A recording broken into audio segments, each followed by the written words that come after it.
Chapter 1. The Debt. Rain carved silver streaks down the glass as Ivy Sinclair pressed her forehead against the bus window, the city outside a mess of shadows and smudged light. Her phone buzzed again in her coat pocket. She didn't need to look. The hospital. Another payment demand. Another reminder that her mother's lungs were failing and oxygen didn't come cheap. Her breath fogged the glass as she swallowed down panic. 1,000 times over, she'd counted the bills. Rent past due. 2 student loans defaulted, and now the hospital threatening to transfer her mother to a state ward. She'd sold everything short of her own skin. She was close, maybe already past that line. The bus jerked to a stop. Ivy stood, knees aching from a 10-hour diner shift, and stepped off into the alley near her apartment. The cold hit like a slap. She clutched her coat tighter, rushing toward the stairwell of her building. Mold crept up the corners of the walls like a cancer she couldn't cure, and her shoes stuck to something wet on the 3rd step. She didn't care. She needed sleep, just 5 hours of not thinking. She froze. The door to her unit was cracked open. Her stomach pitched. The landlord had threatened eviction last week, but she hadn't thought. Ivy Sinclair? A voice called from inside. Male.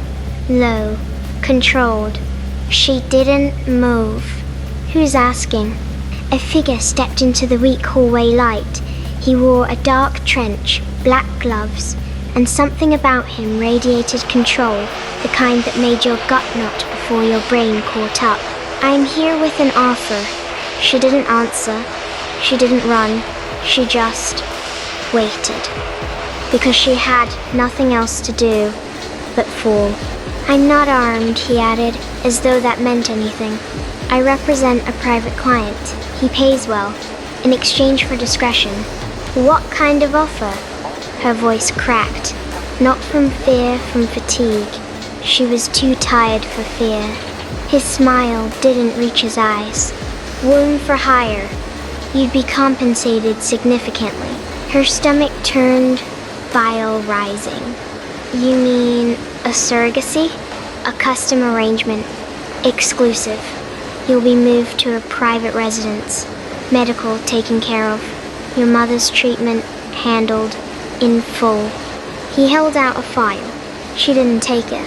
This is insane, she whispered, but she still hadn't walked away. Her hands were trembling, and deep inside, something ancient and cold stirred that dark voice that always whispered, everything has a price. She took the file then.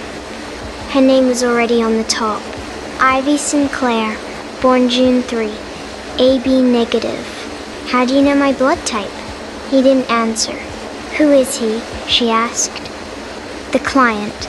A pause. Then, he prefers discretion. You'll meet him if you sign. She flipped through the pages, legalese, and clauses she barely understood, but one stood out, bolded. Donor reserves full contact rights. What the hell does that mean? She demanded, the edge in her voice returning. It means he wants to be involved. No, she snapped. This isn't a puppy adoption. I'm not breeding stock.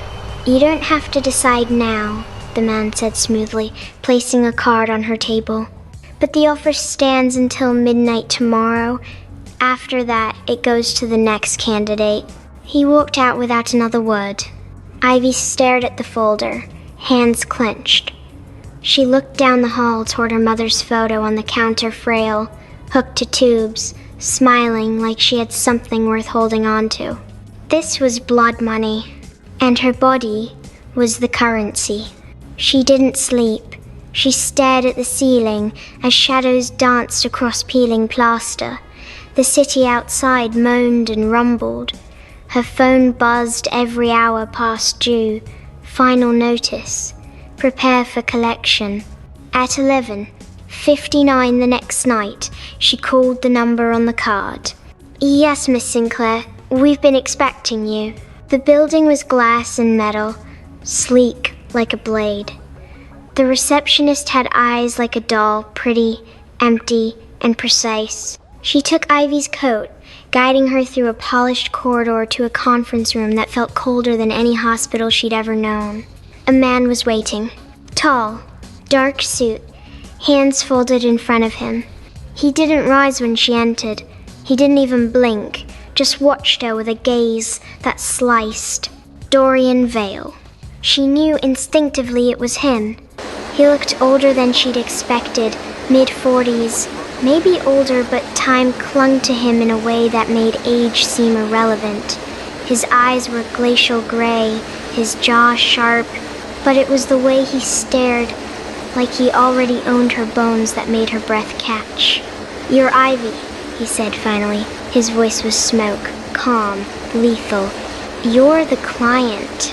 He nodded once. "I'm not sure I want this. Yet you came." His lips barely moved when he spoke, and she felt like she was being dissected. He stood, slowly. His body moved like a predator measured, controlled, as if every muscle had been trained to obey. "I read your file. Impressive debt to income ratio, working 2 jobs, caretaking your mother, no criminal record, 1 boyfriend long gone, no ties, perfect candidate." You make it sound like a fucking eulogy. His mouth curved. In some ways it is. He walked around her, eyes never leaving her frame. She felt his gaze touch places it shouldn't, but his hands remained folded. "The contract is simple. You'll live under my care. No external contact unless approved. Nutrition, sleep, routine, all handled. You'll be inseminated via clinical procedure. And after?" He stopped behind her. She felt his breath at her neck. "You'll carry the child to term. That's all that's required. But if you obey, your experience will be elevated, safe, controlled. What if I don't obey? Then you'll still carry the child, but it will be less pleasant." She turned slowly. Their eyes locked.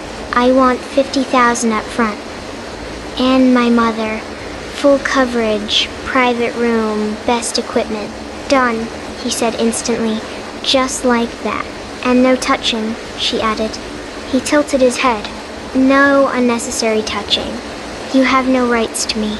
I have what the contract says I do." Her pulse pounded.